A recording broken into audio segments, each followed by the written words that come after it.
Eclesiastes, capítulo 3. Eclesiastes, capítulo 3. Nós vamos ler do versículo 1 ao versículo 15. E é Eclesiastes 3, de 1 a 15.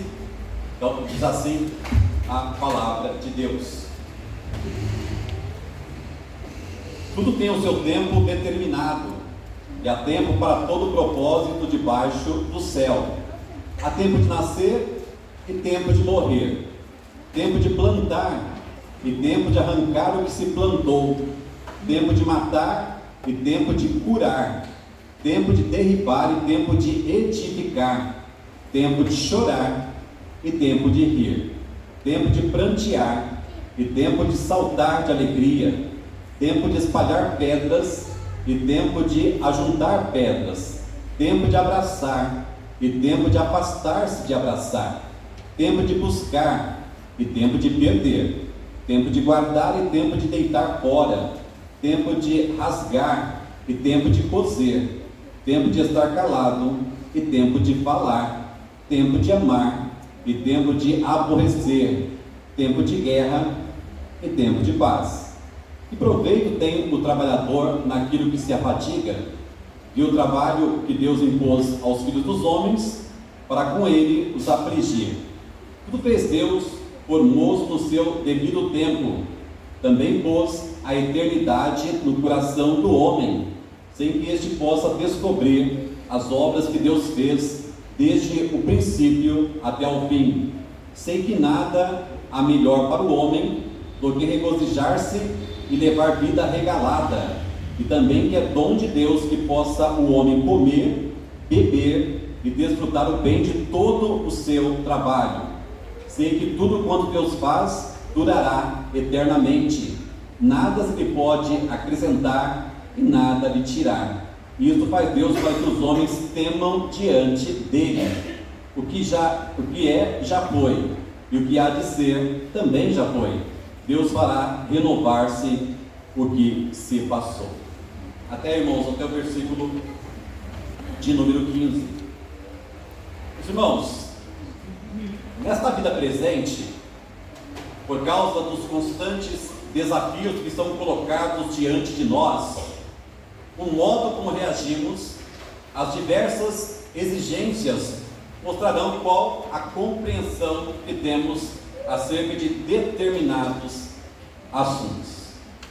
Não sei se você já parou para pensar nisso, mas em todos os momentos da vida, nós somos desafiados a reagir às diversas exigências que são colocadas diante de nós, e o modo como nós reagimos a essas exigências vão demonstrar a compreensão que nós temos de determinados assuntos. Mesmo que você, assim como eu, não tenha tido a experiência de viajar para fora do Brasil, certamente já experimentou em algum momento a mudança causada pelo horário de verão. Lembra do horário de verão? Tem chance de voltar ainda este ano. Então, mesmo que você, assim como eu, não tenha tido a experiência de viajar para fora do Brasil, certamente você já experimentou de alguma forma a mudança que o horário de verão causa em nossa vida, sem saber se você estava acordando cedo demais, no escuro, ou se o dia estava acabando tarde demais ao demorar para escurecer. Eita, horário de verão! Para a tristeza de uns e a alegria de muitos outros, com a extinção do horário de verão, com base no decreto do ex-presidente Jair Bolsonaro, o decreto 9.772/19, ninguém mais precisa ficar confuso com relação ao tempo. Não sei quantos de vocês se lembram do horário de verão lá no comecinho, como causava confusão na nossa vida.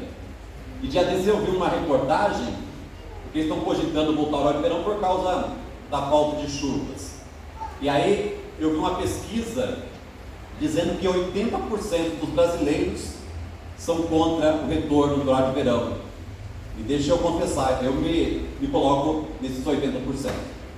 Só 20% gostaria que o horário de verão retornasse. A gente precisa respeitar esses 20%, inclusive a minha esposa. A gente não brigou por causa disso. Mas eu não gosto do horário de verão, não gostava do horário de verão, e ela amava o horário de verão, né? E aí o Jair Bolsonaro ele preferiu agradar a mim do que a minha esposa. Brincadeiras à parte, meus irmãos, imagino que você já tenha ouvido falar na expressão fuso horário. Então, no começo, quando eu falei de viajar para fora, e eu sei que a maioria aqui não viajou para fora do Brasil, se bem que no Brasil existem, lá na região norte, existem estados com diferença de 1 ou 2 horas, mas não sentem tanto assim. Então vamos falar aqui de fuso horário. Os fusos horários são um sistema que demarca as horas oficiais das diferentes localidades do globo. O planeta Terra se divide em 24 fusos horários, e cada um deles representa uma hora. A metodologia para o estabelecimento de fusos horários levou em conta as 24 horas que a Terra demora para completar uma volta em torno do seu próprio eixo, ou seja, de 360 graus. As zonas foram criadas para padronizar a contagem do tempo no mundo. Mesmo que você não tenha compreendido muito bem este assunto de fuso horário, ainda que obrigatoriamente esteja sujeito a ele, então mesmo que você não compreenda alguns assuntos, você está sujeito a alguns assuntos. O fuso horário é um deles. Há um outro fuso horário muito mais importante do que este, sobre o qual devemos não apenas saber, mas acima de tudo nos submeter a ele de boa vontade. É claro que eu estou me referindo ao fuso horário de Deus. Para ficar mais claro, eu estou me referindo ao tempo de Deus. E esse tempo de Deus, mesmo que você não compreenda muita coisa assim como eu, e assim como Salomão também não compreendia, você precisa se submeter a ele, e de boa vontade. Porque quanto melhor você aceita a vontade de Deus, mesmo que você não compreenda muita coisa, certamente será melhor para você. Meus irmãos, eu quero falar esta noite, como vocês já perceberam, sobre este tema: aprenda a viver no tempo de Deus. Aprenda a viver no tempo de Deus. Por quê? Porque, como já vimos, Deus tem um fuso horário diferente do nosso, e Deus não vai mudar o fuso horário dele, o tempo dele, por causa de nós. E se ele não vai fazer isso, ele nunca fez, nem com Ezequias, irmãos. Tem gente que vai lá para o texto de Isaías e acha que Deus, ele mudou alguma coisa ali. Não, ele era plano eterno de Deus, não mudou coisa nenhuma. Então, já que Deus ele não vai se moldar ao nosso tempo, já que Deus não vai se moldar à nossa agenda, nós é que temos que fazer isso. Então aprenda a viver no tempo de Deus. E você vai aprender a viver no tempo de Deus, de acordo com esse texto, de 3 formas. Não é uma ou outra, são essas 3 formas que você e eu precisamos compreender, crer e praticar para podermos aprender a viver no tempo de Deus. A primeira é de que Deus, a primeira verdade para que você aprenda a viver no tempo de Deus, é de que Deus é o Senhor do tempo. É uma verdade óbvia, mas, irmãos, óbvio, muitas vezes tem que ser dito, tem que ser repetido. Deus é o Senhor do tempo. Ah, pastor, Deus não é o Senhor de tudo? De fato, Deus é o Senhor de tudo, mas, como eu disse, o óbvio tem que ser repetido. E vamos aqui especificar, de acordo com esse texto, Deus é o Senhor do tempo. É Ele quem controla, é Ele quem domina, é Ele quem determina tudo quanto vai acontecer. Então, para você aprender a viver no tempo de Deus, a primeira coisa que você precisa necessariamente aprender é de que Deus é o Senhor do tempo. Ele é o Senhor do tempo. Quando a gente fala tempo, não estamos falando aqui de temperatura, não estamos falando aqui da natureza, e também tudo está debaixo da soberania dele, mas estamos falando aqui, irmãos, de acontecimentos, de tempo.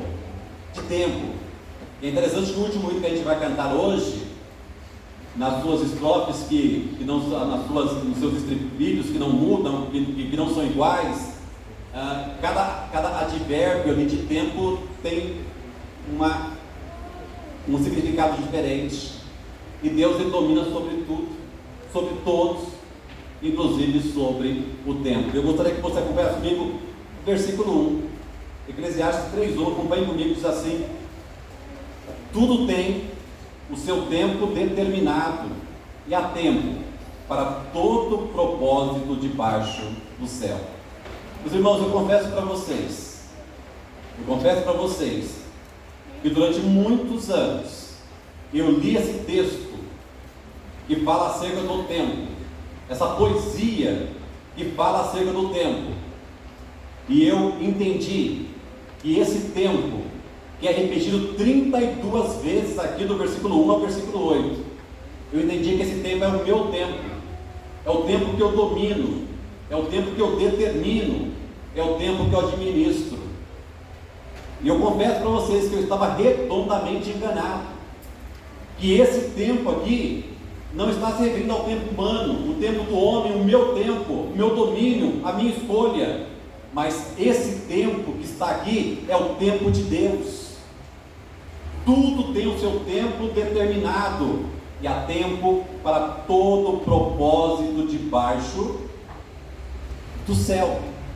Todo propósito debaixo do céu. O escritor John MacAllister, em seu livro O Verdadeiro Valor da Vida, lança uma espécie de desafio.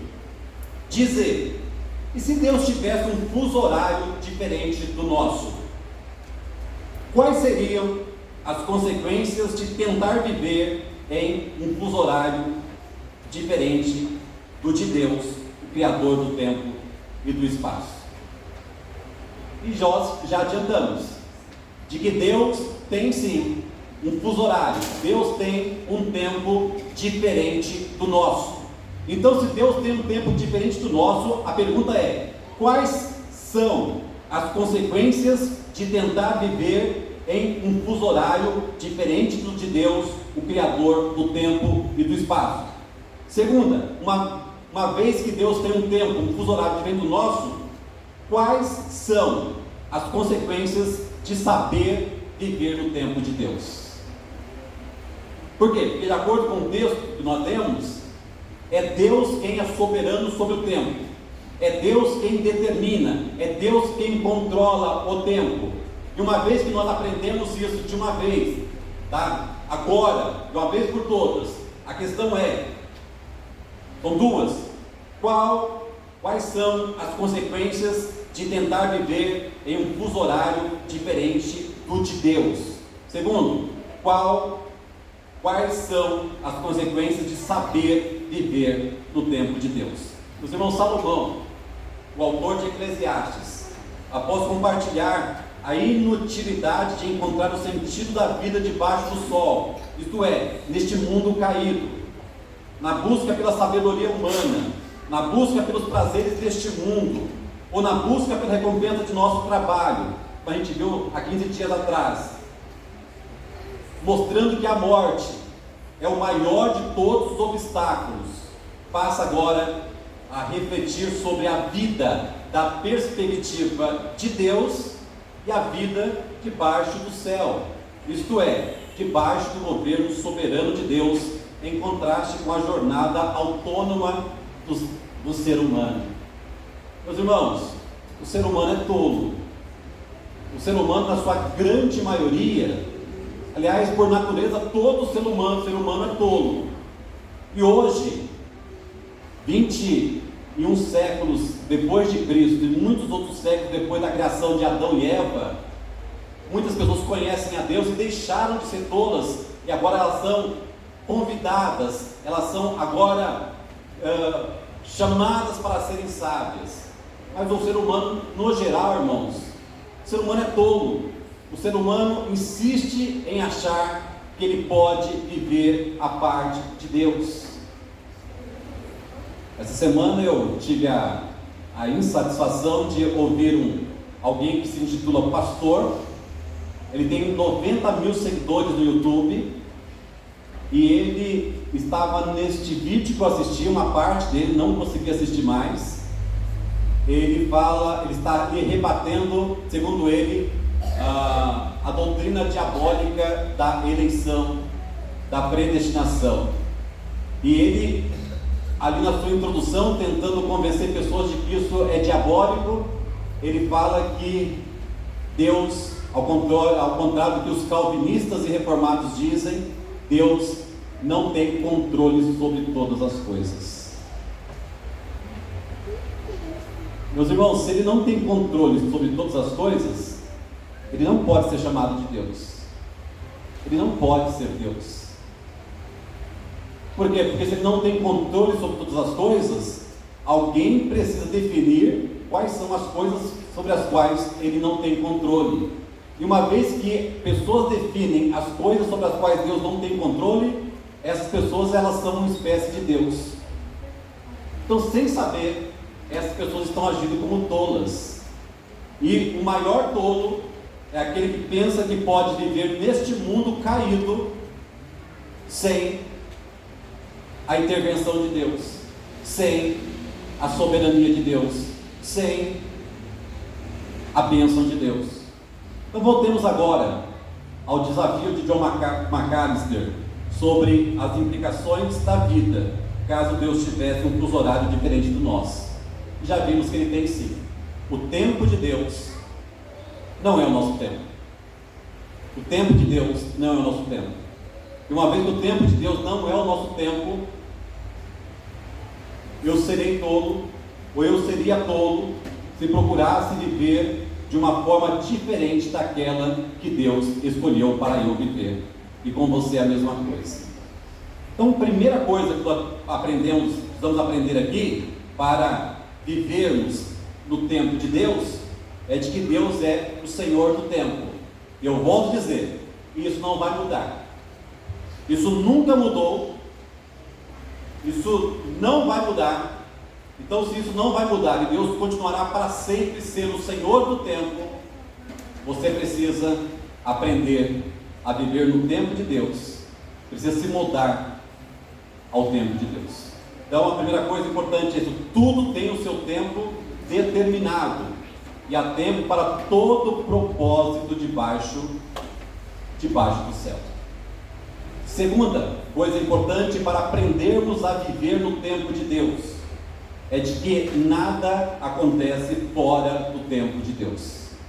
São todas coisas aparentemente muito óbvias, e se forem, elas precisam ser repetidas, repetidas e repetidas e repetidas. Se a primeira coisa é que Deus é o Senhor do tempo, a segunda é de que nada acontece fora do tempo de Deus. Nada. Fala, então pastor, se é assim, o que eu posso fazer? O que você pode fazer é procurar saber qual é a vontade de Deus, praticar a vontade de Deus e entender que você é instrumento de Deus para que Deus realize a vontade dele no tempo dele. É justamente isso que você faz. Não somos robôs, Deus não é um tirano, nós não somos marionetes das mãos de Deus. Deus tem um tempo, Deus tem um plano, todos os planos de Deus serão executados perfeitamente, e Deus é tão maravilhoso que, na sua soberania, Ele nos escolheu para sermos instrumentos nas mãos dEle, para que a vontade dEle no tempo dEle seja realizada. Seja realizada. Irmãos, ao fazer uso de 14 pares, depois você pode contar com o tempo para confirmar, mas ao fazer uso de 14 pares que cobrem as várias áreas da atividade humana, a saber, nascer e morrer, plantar, arrancar, matar, curar, derribar, edificar, chorar, rir, prantear, saltar de alegria, espalhar pedras, juntar pedras, abraçar, afastar-se de abraçar, buscar, perder, guardar, desfazer, rasgar, coser, estar calado, falar, amar, aborrecer, guerra, paz. Depois dele fazer uso desses 14 pares que cobrem várias áreas da nossa vida, Salomão nos ensina que não podemos fazer com que todas as coisas sejam permanentes, como muitas vezes pensamos ou gostaríamos que fossem. Meus irmãos, eu acho que em algum momento da sua vida, você que é pai, você que é mãe, você olhou para o seu filho, talvez o momento até neste seja este, e você falou: meu Deus, bem que ele poderia crescer mais devagar. Eu confesso para você, Deus me deu uma única filha. Deus deu a minha Érica uma única filha. Hoje, aliás, ela vai fechar o mês de setembro. Não sei se vocês sabem, mas o mês de setembro é um mês recheado de aniversariantes aqui na igreja. Hoje é a Bia, no domingo passado foi o Leandro, já tivemos Patrícia, já tivemos Jussiada, já tivemos Ana Paula, já tivemos Hélio, já tivemos... ruim de falar que a gente esquece algumas palavras para pedir mal do Senhor. Mas tivemos outros irmãos, Amanda, e assim por diante, Pedro, Henrique, e assim por diante. Então minha filha faz 20 anos no último dia deste mês. Eu confesso, sem nenhum constrangimento, sem nenhuma vergonha, não preciso. E em mais de um momento eu olhei para essa tabela crescendo e falei: Deus, não podia ir mais devagar? Podia passar um pouco mais devagar? E aí, irmãos, para 0% de surpresa minha, o tempo não passou mais devagar. Porque não vai passar mais devagar. O tempo não vai parar por causa de um ser humano, seja ele quem for. Não vai acontecer isso. Então, as coisas não vão permanecer do jeito que a gente quer. A soberania providencial de Deus abrange tudo que acontece conosco. Tudo. Desde o tempo do nosso nascimento até o tempo da nossa morte. Então você que já nasceu,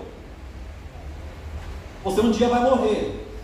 E nesse intervalo entre o nascimento e a morte, já aconteceram muitas coisas, estão acontecendo muitas coisas, e ainda acontecerão muitas coisas. E a soberania providencial de Deus está governando todas essas coisas. E não somente isso, mas também tudo que transcorre entre um primeiro e o último evento da nossa vida, independente da área ou da relevância. Irmão, sabe dos grandes erros que nós crentes cometemos? É achar que existem áreas da vida que, por menos significantes que ela possa parecer para nós, que também elas são pequenas e são insignificantes para Deus. Tudo é importante. Já deu exemplo aqui, mas vou dar de novo. Sabe aquela criança que está brincando com um carrinho quebrado, faltando uma roda, faltando uma peça, uma menina que está brincando com a boneca, faltando um braço, faltando uma cabeça, e ela está ali brincando como se o carrinho ou a boneca estivessem completamente perfeitos? Você olha para isso e você está ali trabalhando, a criança, ela olha para isso e ela está ali trabalhando como se aquilo ali estivesse completamente perfeito. Olha, irmãos, é interessante isso. Porque se aquele brinquedo tem importância para a criança, você não deve desestimulá-la e chamar a atenção dela e falar assim: deixa de ser boba, essa boneca está quebrada, esse carrinho está quebrado, e você está aí tratando como se ele estivesse inteiro. Para a criança está bom demais. E com Deus é a mesma coisa. Aquelas áreas que a gente acha muitas vezes que o inimigo fica soprando: ó, você se preocupa com isso? Não, Deus não está preocupado com isso, então não liga para isso, faz de qualquer jeito. Não é assim. Não é assim, meus irmãos. Todas as áreas da nossa vida são importantes e todas estão debaixo da soberania providencial do nosso Deus. Tudo. Tudo mesmo. Para Deus, portanto, não somente o que fazemos, mas também como fazemos, e principalmente para quem fazemos, tem enorme importância. Seu governo soberano e providencial abrange tudo, do início ao fim. Então olha que coisa interessante. Para Deus, não somente o que fazemos, mas também como fazemos, e principalmente para quem fazemos, tem enorme importância. Então, esses 14 pares de acontecimentos que abrangem toda a atividade da vida humana estão debaixo da soberania de Deus. Então não cai no mesmo erro que eu caí durante vários anos. Olha para esse texto, especialmente do versículo 2 até o 8, e entenda: esse tempo aqui é o tempo de Deus. E olha os versículos 9 e 10. Que proveito tem o trabalhador naquilo que se afadiga? E o trabalho que Deus impôs aos homens, aos filhos dos homens, para com eles os afligir. Eu volto a dizer, tem coisa que não vai mudar. Deus não vai mudar as coisas só por causa de vocês, só por causa de mim. E uma vez que essas coisas não irão mudar, então nós precisamos ter responsabilidade, não agirmos como tolos e nos colocarmos ali e nos adequarmos ao tempo de Deus, não ao nosso próprio tempo.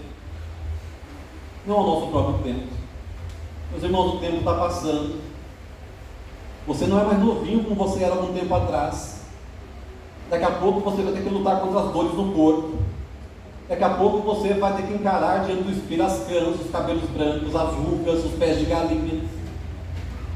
Ô pastor, eu vim aqui para sair animado, mas você vai sair animado. Você sai animado quando as pessoas não te enganam, principalmente usando a palavra de Deus. Não vão te enganar. Encara a realidade. Encara a realidade. Eu luto contra o problema do passar do tempo. Quem me conhece sabe disso. Eu tenho poucas dificuldades na vida. Dificuldades assim, coisas que eu trato com dificuldades. Uma delas é a questão do tempo, irmãos. Talvez seja por isso que eu seja saudosista. Eu luto contra isso. A minha esposa sabe que eu luto contra isso. E o tempo não vai parar só por causa de mim. O tempo não vai passar mais devagar só por causa de você. Os dias continuarão tendo 24 horas da mesma forma. Os meses continuarão tendo 28 ou 29, dependendo aí do fevereiro, 30 ou 31, não vai mudar só por causa de você. A semana, 7 dias do mesmo jeito. Né, presbítero Lincoln? A semana vai continuar terminando no sábado e começando no domingo. Não vai mudar. Então, já que não vai mudar, nós precisamos entender que nós estamos debaixo da soberania de Deus. Deus está cuidando de você, está cuidando de mim. Ele é maravilhoso. Ele nos usa, vamos dizer assim, como parceiros para que a vontade dele seja realizada. Então nos coloquemos ali responsavelmente debaixo da soberania dele, para que sejamos usados por ele. Então nós vimos aqui duas coisas importantes acerca de como nós podemos aprender a viver na dependência de Deus. Primeiro, sabendo que Deus é o Senhor do tempo. Segundo, sabendo que nada acontece fora do tempo de Deus. E terceiro e último lugar, sabendo que todos somos filhos da eternidade. Todos nós somos filhos da eternidade. Sabe o que quer dizer isso, dentre outras coisas? Que uma vez que você existiu, uma vez que você nasceu, você nunca vai deixar de existir. Você sabe aquele filho de aquele filho de Davi com Batseba lá do adultério? Que não sobreviveu? Que viveu durante pouco tempo e morreu? Sabe o que Davi falou acerca dele? Que ele não pode vir até Davi, mas Davi um dia vai até ele. Sabe aquele seu parente querido que morreu em Cristo? Um dia você vai reencontrá-lo. Você que é servo de Deus e que está em Cristo também, ele não será mais seu parente. Eu tenho certeza que você vai lembrá-lo, vai saber que ele foi seu parente aqui, você vai se alegrar com ele lá no céu. Estará para todo sempre. Agora, aquele que infelizmente foi para o inferno, mesmo sendo seu parente e seu amigo, Deus aplicou a justiça dele. Irmãos, aprendam uma coisa. Aprendam uma coisa. Todos nós somos filhos da eternidade. Uma vez que nós fomos criados, nunca deixaremos de existir. Nenhum de nós. Versículos 11 a 15. Nós lemos assim: tudo fez Deus formoso no seu devido tempo. Também pôs a eternidade no coração do homem, sem que este possa descobrir as obras que Deus fez desde o princípio até o fim. Sei que nada há melhor para o homem do que regozijar-se e levar vida regalada, e também que é dom de Deus que possa o homem comer, beber e desfrutar o bem de todo o seu trabalho. Sei que tudo quanto Deus faz durará eternamente. Nada se lhe pode acrescentar e nada lhe tirar. Isto faz Deus para que os homens temam diante dele. O que é já foi, e o que há de ser também já foi. Deus fará renovar-se o que se passou. Ao afirmar que Deus colocou a eternidade no coração do homem, no versículo 11, o autor deste livro nos informa que o homem foi criado para algo maior do que simplesmente levar a vida. Conhece aquela famosa música do filósofo? Deixa a vida me levar. Esse filósofo aí é entre aspas, e haja aspas nisso. Deixa a vida me levar. Irmãos, essa expressão que Deus colocou eternidade no coração do homem nos informa que o homem foi criado para algo muito maior do que simplesmente viver a vida de qualquer jeito. Deus colocou dentro de nós o conhecimento de que este mundo não é suficiente. Todos nós estamos voltando para casa, todos nós um dia voltaremos para casa. Alguém certa vez disse: dê ao homem tudo o que ele quer, e logo esse homem verá que tudo não é tudo. Dê ao homem tudo o que ele quer, e logo ele verá que tudo não é tudo. E por que essas coisas acontecem? Porque nós não fomos criados para este mundo. Este mundo não nos é suficiente. Nós somos filhos da eternidade. Eternidade. O conceito de eternidade, portanto, é necessário para dar significado ao sentido da vida. Não somos existencialistas. Ou seja, não podemos pensar que nós apenas existimos, pois a vida não termina com a morte. Irmãos, essa é uma das maiores mentiras que o diabo tem usado para enganar tanta gente, de que a vida é uma só.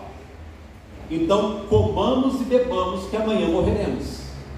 Não é isso. Somos filhos da eternidade. Quando o sangue parar de circular nas veias e a última respiração se for, não significa que o fim chegou, mas sim que a eternidade nos abraçou muito mais forte do que nunca. É isso mesmo. A vida eterna, que é uma qualidade, não somente uma quantidade de vida, foi o que Jesus mais prometeu durante o seu ministério terreno. Crer em Jesus significa ter a vida eterna. Como disse um certo teólogo, a fé bíblica orienta o homem para a eternidade. O sentido da vida, portanto, é a vida eterna. Aliás, o versículo mais famoso da Bíblia, um dos mais famosos, nos ensina isso. Diz que Deus amou o mundo de tal maneira que deu o seu Filho unigênito, para que todo que nele crê não pereça, mas tenha a vida eterna. Irmãos, eu não tenho dúvida, Salomão foi salvo. A despeito de todas as mazelas que ele praticou, esse homem se arrependeu. Esse homem escreveu esses textos maravilhosos que nós temos na Bíblia. Esse homem está salvo. E sabe quem salvou este homem lá no Antigo Testamento? É o mesmo homem que salvou a todos nós, é Jesus Cristo. A diferença é que ele olhava para frente, para aquele que viria. Nós olhamos para trás, naquele que já veio. É isso, vida eterna. E o que é a eternidade? É a ausência de tempo. Deus é atemporal. Deus não está preso no tempo. Deus domina o tempo, mas o tempo não domina Deus. Então nós vimos aqui, irmãos, para aprendermos a viver no tempo de Deus, nós precisamos entender 3 coisas importantes neste texto. Primeiro, Deus é o Senhor do tempo. Segundo, nada acontece fora do tempo de Deus. E terceiro, todos somos filhos da eternidade. Para concluir, que aprendemos, portanto, sobre os propósitos de Deus para o nosso tempo neste mundo? Aprendemos simplesmente que o tempo não nos pertence, mas pertence a Deus. Nós não temos pleno controle sobre o tempo, sobre as ocasiões e sobre as circunstâncias da nossa vida. Só o Senhor tem. Deus é o Senhor do tempo, como também é aquele que trabalha no tempo e através do tempo. Resta-nos, pois, agora olhar para os seus grandes propósitos por trás disso e aprendermos pelo menos 2 importantes lições.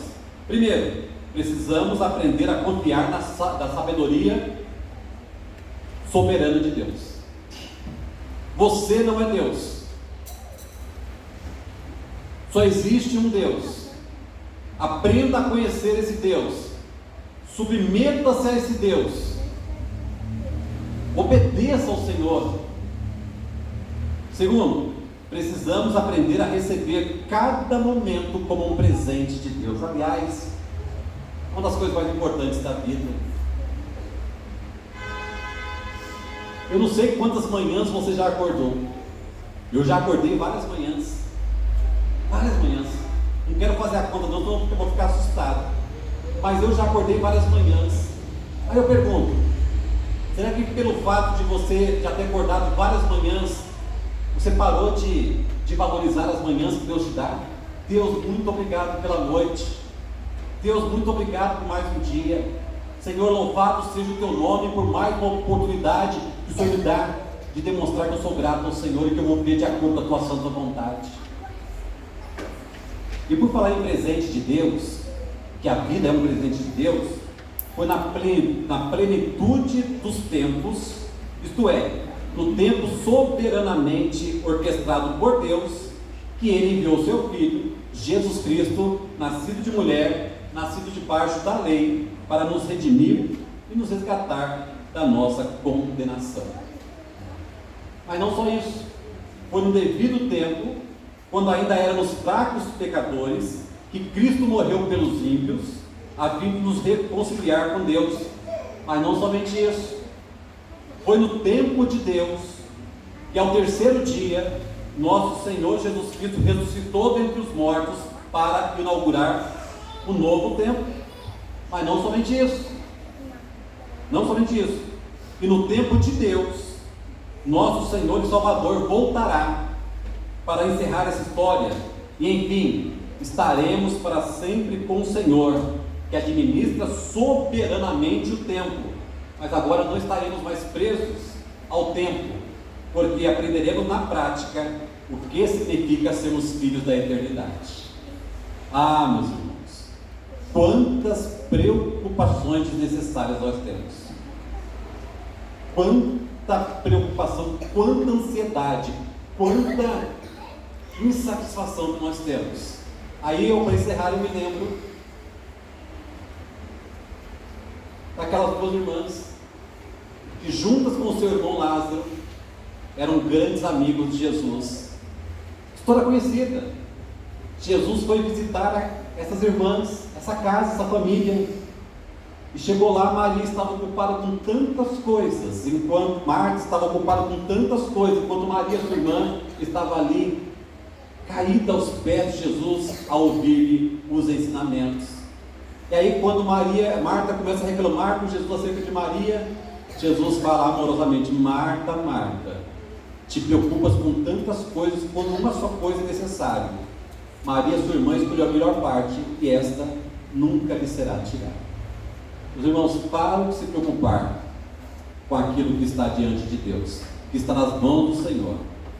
Jesus Cristo fala que se Deus, Ele cuida dos pássaros, se Deus cuida das plantas, Ele não vai cuidar de cada um de nós? Coloque-se aos pés do Senhor, procura compreender qual é a vontade de Deus neste tempo que nós estamos vivendo, e faça e glorifique o nome do Senhor para todos sempre. Que Deus te abençoe. Amém.